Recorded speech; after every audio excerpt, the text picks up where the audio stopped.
Bienvenidos de nuevo a todos a un nuevo episodio del podcast Los Libros del Momento. Este podcast va a hablar sobre la innovación.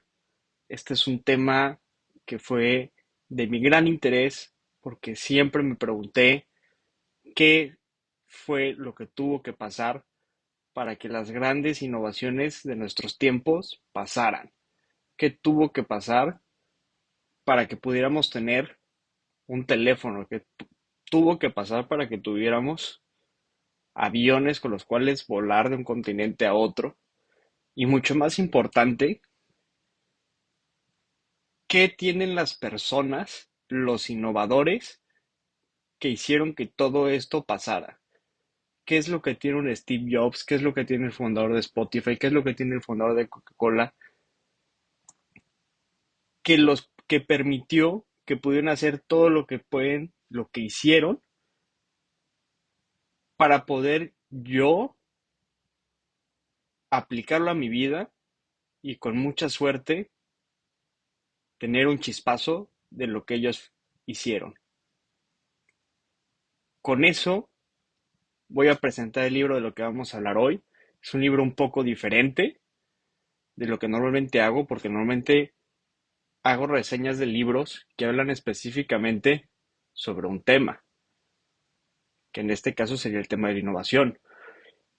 Pero este libro es un poco diferente, porque este libro, más que ser un libro sobre un tema, es una biografía, no de una sola persona, sino de varias, hecha por Walter Isaacson, que es conocido tal vez como el biógrafo más importante o por lo menos el más famoso de nuestros tiempos, que hizo este libro llamado Los Innovadores, que básicamente cuenta la historia de lo que nosotros llevamos la revolución de la información, que es básicamente hace la biografía de cómo se creó lo que hoy llamamos la computadora moderna o el teléfono moderno o todos estos aparatos, que básicamente es cómo se creó el Internet, cómo se crearon los computadoras de alto rendimiento, de alta velocidad, compactos, etcétera, ¿no? Desde sus principios, desde que solamente eran una idea, un concepto, hasta que se materializó lo que hoy conocemos como los aparatos de la innovación, de la información, la revolución de la información. Y específicamente no nos vamos a meter a la historia, sino que dentro de esa historia se tocan ciertos temas muy interesantes, como había mencionado, sobre los innovadores que fueron partícipes de toda esta historia y cómo se hizo todo este progreso. Y de lo que pude yo aprender sobre estos innovadores al leer esa biografía. Y los temas son la colaboración y creatividad, la innovación como proceso, el equipo y liderazgo y la cultura de la innovación. Estos temas son vitales para poder entender cómo esas personas lograron lo que lograron y son ideas importantísimas que nosotros podemos aplicar en nuestra vida si somos personas que aspiran en algún momento a lograr por lo menos una pequeñísima parte de lo que estas grandes figuras pudieron lograr. También quiero mencionar que una gran disculpa que no haya publicado en un largo tiempo la vida. Voy a tratar de, después de este episodio, poder sacar el siguiente ya de una manera mucho más rápida para no tener tanto tiempo entre un episodio y el otro. Pero después de ese anuncio informativo, vamos directamente al primer tema, que es la colaboración y la creatividad. Y vamos a empezar a hablar sobre cómo la creatividad es un proceso que muchas veces es colaborativo. Y este es uno de los puntos más importantes que nos quiere enseñar el libro. Los innovadores no son héroes, personas totalmente aisladas en su garage haciendo los inventos por sí solos. Son más bien el conjunto de personas en el lugar indicado, en el tiempo indicado, lo que hicieron que se lograsen los grandes avances que llevaron a la revolución de la información. Y muchas veces, entre esta colaboración entre individuos, lo importante son los debates entre estos mismos individuos. Son el poder compartir ideas, rebotarlas, hacer ping-pong de estas ideas entre las diferentes personas, lo cual llega a realmente producir las ideas clave para poder crear las innovaciones. Uno de los grandes centros de innovación dentro de la revolución de la información que dio a muchísimos de los avances que pudieron lograr lo que hoy conocemos, las computadoras, teléfonos inteligentes y todo lo que conocemos, es los laboratorios Bell. Los laboratorios Bell fue en Estados Unidos, eh, antes de que existiera todo lo que conocemos hoy en día de tecnología. Ellos hicieron de las grandes innovaciones que permitieron que se pudieran hacer lo que hoy conocemos. Y dentro de la historia de estos laboratorios Bell hay un personaje muy importante que se llama Mervyn Kelly. Y lo que hace tan importante a Mervyn Kelly es que tenía una habilidad, era él un líder dentro de los laboratorios Bell, y tenía la gran habilidad de poder organizar debates organizados. En el libro hasta lo ponen como si fuera un superpoder. Lo que él lograba es que ponía a todo este conjunto de personas, que eran genios de diferentes disciplinas, y lograra que alguien pudiera presentar una idea y que las otras personas pudieran hacer su punto de vista, su debate sobre esa misma idea, pero de una manera organizada y con el propósito de realmente crear ideas. Ese era un superpoder, esa es la importancia. Cuando uno tiene una idea y se la queda así solo, no tiene la oportunidad de que otras personas puedan aportar esa misma idea y normalmente esas ideas aisladas mueren. Y una de las cosas que el libro remarca muchísimo es que para que esa colaboración y esos debates y esas pláticas puedan suceder, se necesita, o por lo menos ayuda muchísimo, tener una proximidad física. Que eso lo decimos desde una época hoy en día en donde muchos de nosotros nos conectamos y comunicamos por medios de mensajes, por medios de llamadas, por medios de videollamadas, juntas de trabajo por medio de Zoom, etcétera. Pero no se tiene que sobreestimar la importancia de estar al lado de una persona. A eso hace que exponencialmente se puedan tener esas pláticas de una manera mucho más sencilla. Cuando tú tienes a alguien cerca físicamente de ti, no tienes que esperar a ver si te responde el mensaje, no tienes que esperar a ver si te contesta la videollamada. Puedes pararte, ir a él y empezar una conversación. Y eso es oro. Y justamente, retomando el ejemplo de los laboratorios Bell fueron especialmente construidos para que los pasillos y la cafetería se convirtieran en espacios que propiciaran el intercambio de ideas claves para la invención de muchas cosas, incluyendo el transistor, que es uno de los grandes eventos. No voy a explicar qué es un transistor, pero grande, que es un componente vital para la creación de los dispositivos modernos. Pero dentro del laboratorio Bell, el que tú salieras de tu oficina y cruzaras los pasillos y te toparas con todas las personas, fue uno de lo que ellos mencionan de los ingredientes clave para poder tener el éxito que tuvieron. Porque Perenganito se levantaba, caminaba, y cuando caminaba hacia la cafetería o hacia el baño, donde sea, se topaba con Perenganito. Y lo saludaban y tenía una conversación y le decía, oye, ¿te puedo platicar sobre algo que estoy investigando? Y el otro decía, claro que sí, y empezaban a meter las ideas. Y ese intercambio de ideas frecuente entre las personas es lo que hace que la colaboración y la creatividad florezcan. Porque una de las cosas más importantes es la importancia de compartir la información. Si no compartes la información, es difícil que la innovación florezca. La información tiene que fluir, tiene que ser accesible y entendible para todo el mundo, para que ellos la puedan agarrar y usar y compartir y reciclar y debatir entre todos. Una de las grandes cosas que permitió que existiera esta revolución de la información es que hubo un intercambio, especialmente en Estados Unidos, de información entre las universidades, las empresas y los militares.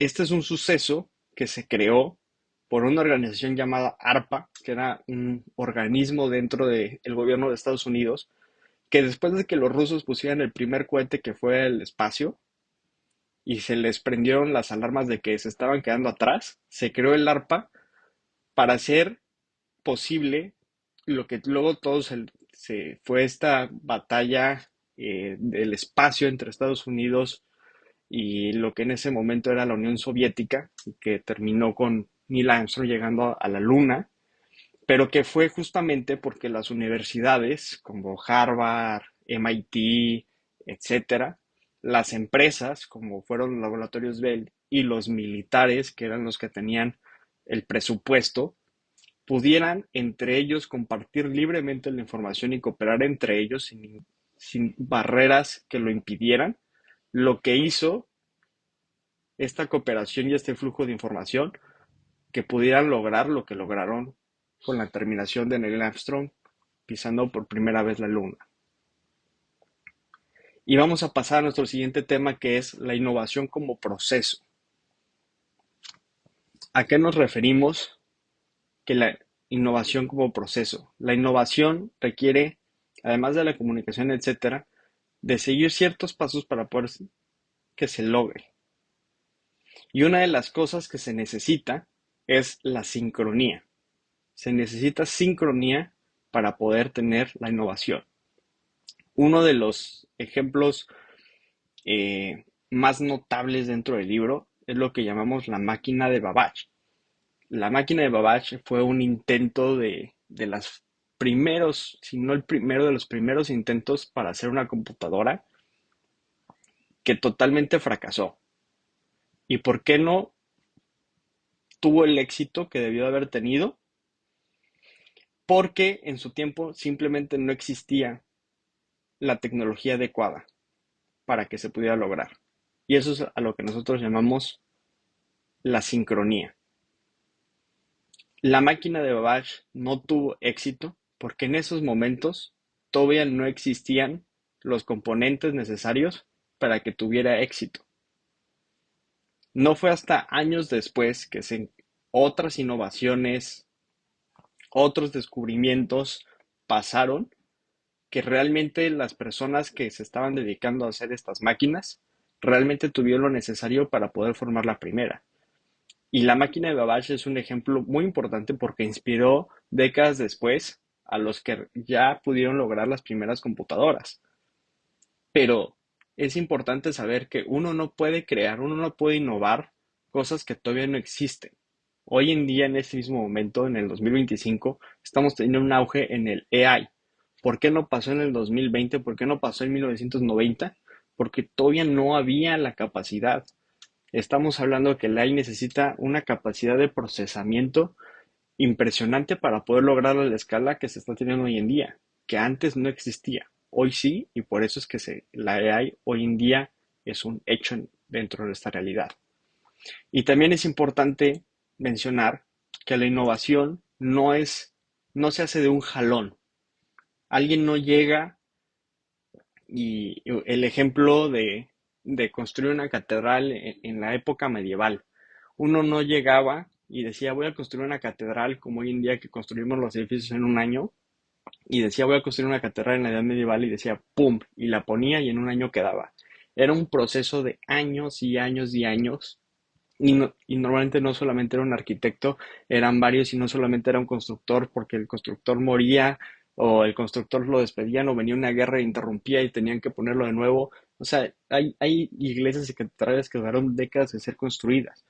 Y lo que la imagen que estoy tratando de plantear aquí es que la innovación es así. No solamente es alguien que dijo voy a hacer algo y de un pum, de un jalón lo hace. No. La innovación es la acumulación de pequeños avances que un día encajan. Un día alguien dijo voy a hacer esta partecita. Un día alguien dijo hoy estaría padre construir esto. Un día el otro lo escuchó y dijo sí estaría padre construir eso y con la partecita que él puso, yo puedo empezarla. Y luego alguien agarró lo que el otro empezó a medias y dijo, ay, si le ponemos esto y el otro, se va a hacer y hasta que se construye. Y eso es lo mismo que pasó con las primeras computadoras. La máquina de Babbage no fue la primera computadora, pero la idea y los elementos que usó inspiró a las demás generaciones para que se hicieran. Si no hubiera habido máquina de Babbage, no hubiera luego habido las computadoras, las primeras computadoras funcionales que se crearon, o tal vez hubieran tardado mucho más en haberse hecho. La máquina de Babbage fue uno de los primeros pequeños avances que se acumularon para que realmente resultara algo. Y así es como la innovación funciona como proceso. Y ahora vamos al tema del equipo y liderazgo. ¿Por qué? Porque como vimos, uno de los grandes temas es la colaboración para la innovación. Y para la colaboración normalmente se necesita un equipo y dentro de ese equipo se necesita un líder. Entonces, ¿cómo es que armamos esos equipos y cuáles son las cualidades que tiene que tener un líder para hacer que ese equipo funcione?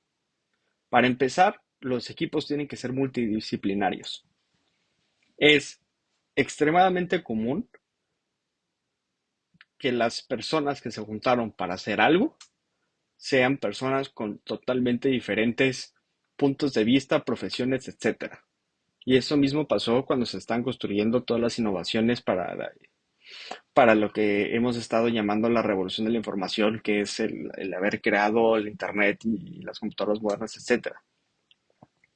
Y esto, vamos a regresar al ejemplo de los laboratorios Bell, es algo que pasaba ahí. En el laboratorio Bell no solamente había personas de una sola misma profesión, había químicos, había físicos, había matemáticos, había unos especializados más en materiales, había personas más en ingenieros, había más matemáticos conceptuales, etcétera, etcétera. Pero ¿por qué se necesitan equipos multidisciplinarios? Porque alguien puede tener una grandiosa idea de decir, uy, voy a construir esta máquina y va a funcionar de esta manera y la termodinámica y lo que tú quieras va a funcionar de una manera. Pero luego esa persona en su vida ha agarrado un martillo o ha agarrado un destornillador, etcétera. Entonces, tal vez para construir su máquina, él tiene el concepto, pero no lo puede poner a práctica porque no tiene las habilidades físicas. Y ahí es cuando entra otra persona que dice, ah, yo sí sé cómo hacer un martillo, yo sí sé cómo manejar materiales y yo te puedo recomendar qué materiales usar y qué no. Y en ese equipos multidisciplinarios es lo que logra realmente pues, poder construir cosas muchísimo más sofisticadas, innovaciones no sencillas, sino ya innovaciones de un mayor grado, más pesadas, ¿no? Pero para manejar todo ese tipo de personas, y normalmente son personas sumamente inteligentes, sumamente motivadas, sumamente capaces, pues se necesitan líderes. Y esos líderes, la principal característica que tienen que tener es que tienen que saber estimular, tienen que saber, literalmente hablando, cómo hacer que la gente haga las cosas porque quieren hacerlas. ¿Qué es lo que logra que alguien sea un líder de albañiles? Es el que logra que los albañiles hagan lo que tienen que hacer.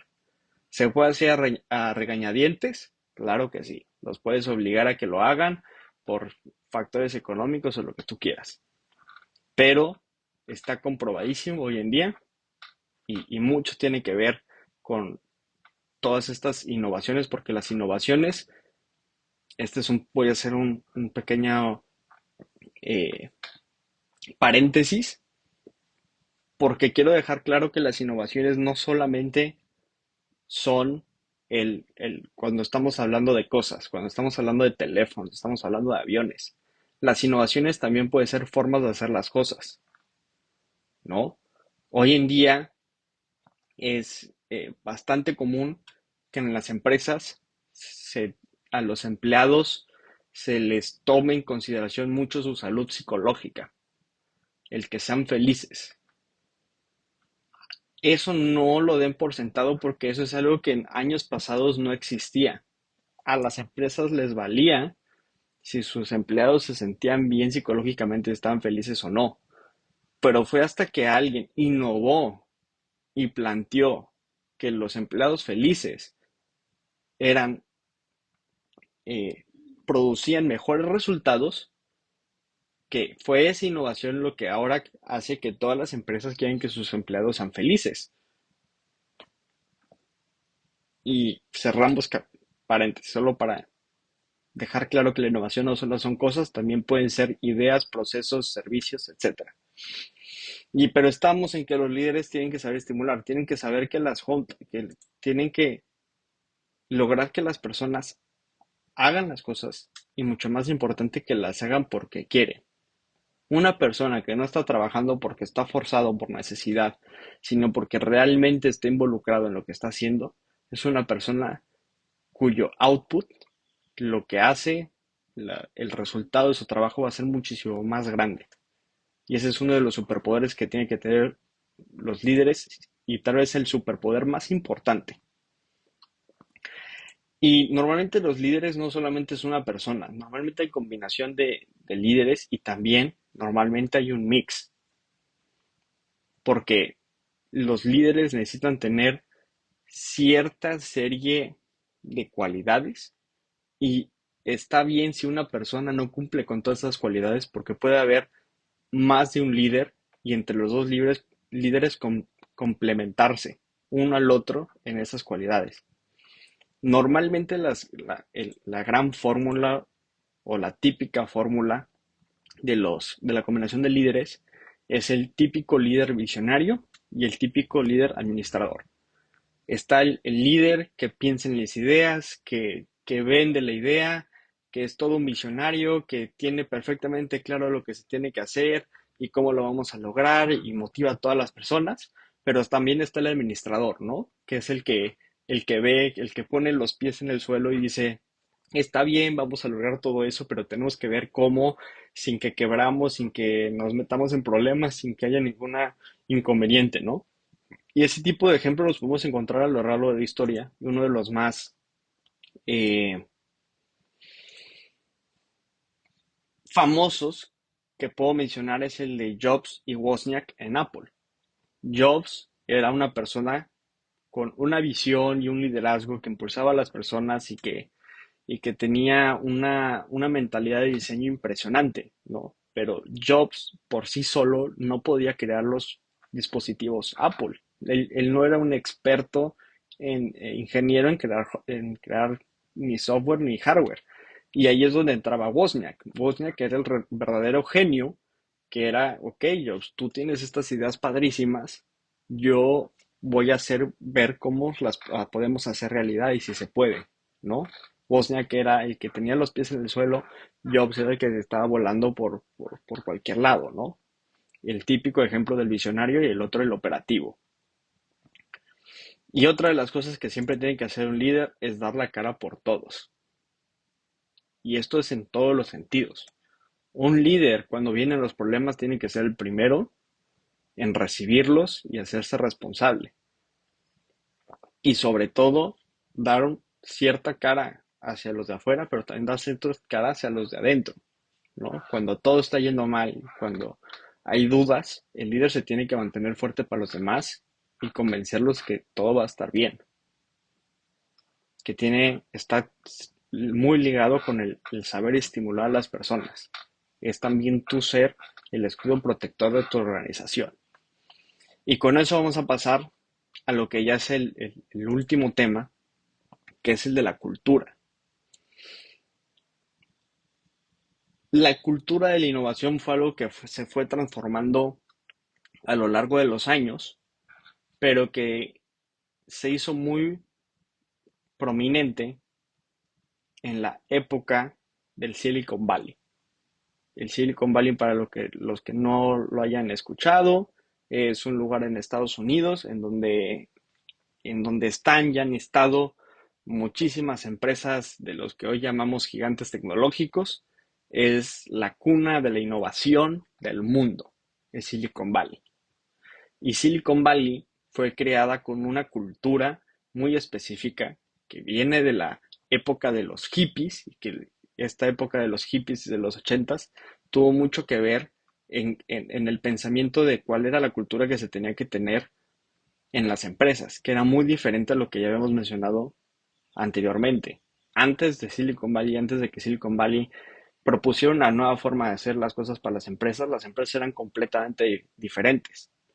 Y ahorita vamos a mencionar los aspectos que cambiaron. Lo primero que se tiene que mencionar es que las empresas se dieron cuenta que la pasión, el reconocimiento y la diversión son más poderosos como motivación para las personas que el mismo dinero. Antes de toda esta revolución de Silicon Valley, de los hippies y de lo que tú quieras, la gente pensaba que las personas solo trabajaban porque se tenían que mantener y quien les diera más dinero es donde iban a ir a trabajar. Hoy creo que es clarísimo el que así no es el caso.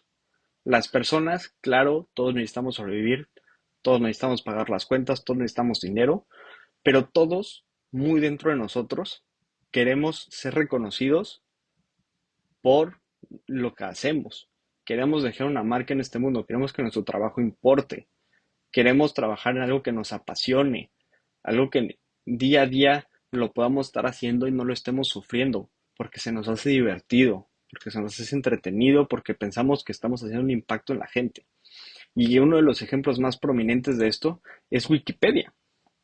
Wikipedia, para los que no sabían, es esta página que es una enciclopedia en línea, pero que tiene la cualidad especial de que no está escrita por una sola persona o por un grupo de personas, una editorial, sino que cualquier persona de cualquier mundo que tenga acceso a una computadora puede meterse a Wikipedia y empezar a escribir sobre lo que ella quiera.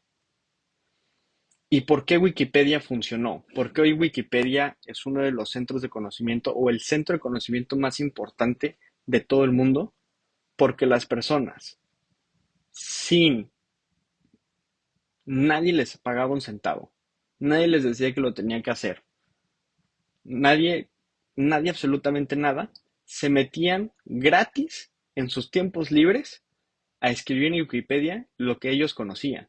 Si alguien era experto en caballos, se metía a Wikipedia a escribir lo que él pensaba o lo que él conocía como experto de caballos sobre los caballos. Si alguien era experto en cohetes, escribía sobre los cohetes, si alguien experto en lo que sea. El punto y por qué la gente lo hacía es porque la gente le gusta el reconocimiento de que saben algo, ¿no? O sea, qué padre que sepas muchísimo de caballos, pero ¿de qué te sirve saber muchísimo de caballos si no se lo puedes enseñar a nadie, ¿no? Es padrísimo saber de un tema y poderse platicárselo a alguien y que la otra persona te escuche. Y de la misma manera es padrísimo que tú eres un experto en caballos y que tú escribas en Wikipedia y que ahora todas las personas de este mundo van a leer tu artículo de Wikipedia sobre caballos y se van a informar sobre caballos en base a tu conocimiento. Fue ese reconocimiento, esa pasión, esa diversión de escribir en Wikipedia que hizo que miles y miles y miles de personas escribieran sobre ella y se hiciera hoy el, el conjunto de conocimiento más grande del mundo. Otra de las cosas que entra dentro de la cultura de la innovación es que la tecnología tiene que tener una aplicación útil y tiene que ser sencilla. ¿A qué nos referimos con esto? Muchas veces se crea tecnología que es asombrosa, pero que absolutamente nadie la puede usar. Y es así de sencillo. Cuando empezaron las computadoras, eran estos monstruos de máquina que solamente tenían las universidades, que era imposible, o sea, tenías que ser verdaderamente un experto, tener años y años de conocimiento para poder usarlas. Ni tú, ni yo, ni tu mamá, ni tu hermano podían llegar y buscar cosas en internet o jugar un juego o algo en esas computadoras. Era imposible. Lo que realmente volvió a las computadoras un hit fue cuando cualquier persona podía llegar con la computadora y empezar a usarla de manera intuitiva, útil, sencilla. Y una de las cosas inventos que voy a mencionar en relación con esto es la del ratón. Hoy en día damos por sentado el invento del ratón, el mouse, el que usamos para que la flechita se mueva en nuestra computadora. No siempre existió. Y antes, ¿cómo creen que las personas se movían por toda la computadora? Pues solamente por el teclado. Antes no existía mouse. Fue hasta que alguien dijo, lo tenemos que hacer más fácil, lo podemos hacer mejor, y creó el mouse, que se volvió una experiencia mucho mejor el poder usar la computadora y hizo que la computadora explotara. Hizo que las computadoras por todo el mundo, en lugar de venderse 1000 al año, se empezaran a vender millones y millones al año. Fue porque todos la podían usar de manera sencilla y era útil para ellos. El hecho de que tú pudieras escribir en ellas, como lo que conocemos hoy como Word, o pudieras hacer cálculos, como lo hacemos en Excel, o pudieras escuchar tu música, que era útil para ti, hace que las cosas las quieras comprar. Entonces, si tú estás haciendo alguna innovación, asegúrate que sea una útil, que las personas la, la quieran usar para beneficiarse a ellos mismos de alguna manera y que la pueden usar, que sea sencillo para ellos usarla. Otra de innovaciones de la cultura de Silicon Valley de la innovación es lo de los horarios flexibles, la de la meritocracia, la de la innovación. Hoy en día son cosas que normalmente si todos los que hemos trabajado en corporativos o en empresas, son cosas que tal vez ya estamos muy familiarizados.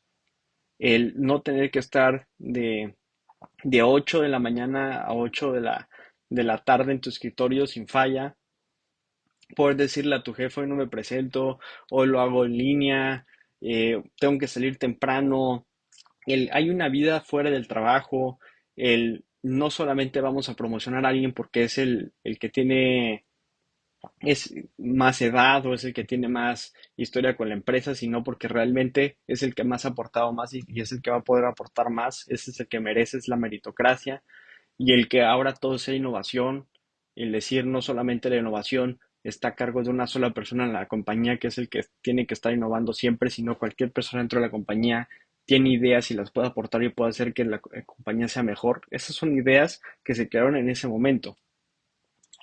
Y otra de las cosas dentro de la cultura de la innovación de estos innovadores y que es un factor en común entre todos los innovadores que están en ese libro y de todo el mundo, es que tienen una tolerancia a la frustración enorme. Son personas que pueden fracasar y fracasar y fracasar y no les puede salir y no les puede salir y puede haber error tras error tras error tras error y nunca se desaniman, nunca paran.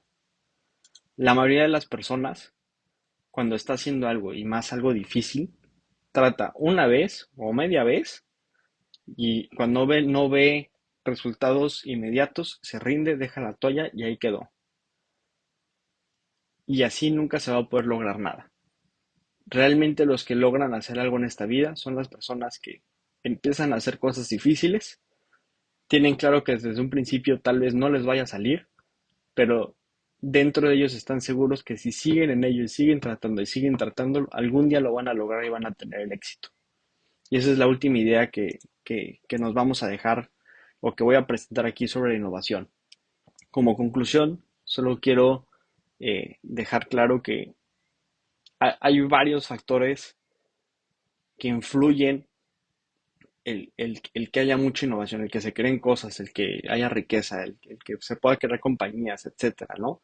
Y algunas no están fuera de nuestro control, algunos no estamos todos en Silicon Valley, donde es regalado poder conseguir dinero, donde es regalado poder hacer tu empresas, conseguir otras gentes brillantes, puedes estar tú en medio de un pueblo, puede no haber otras personas altamente educadas, puede haber no haber dinero con el cual hacer tus inventos, etcétera.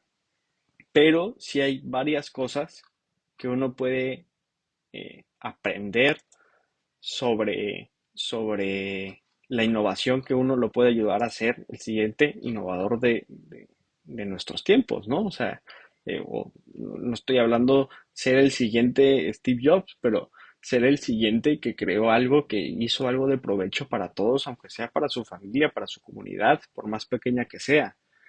Pero para poder lograr eso hay que recordar, no lo hagamos solos, necesitamos de otros. La colaboración es importantísimo para la innovación. La innovación no se hace de un jalón.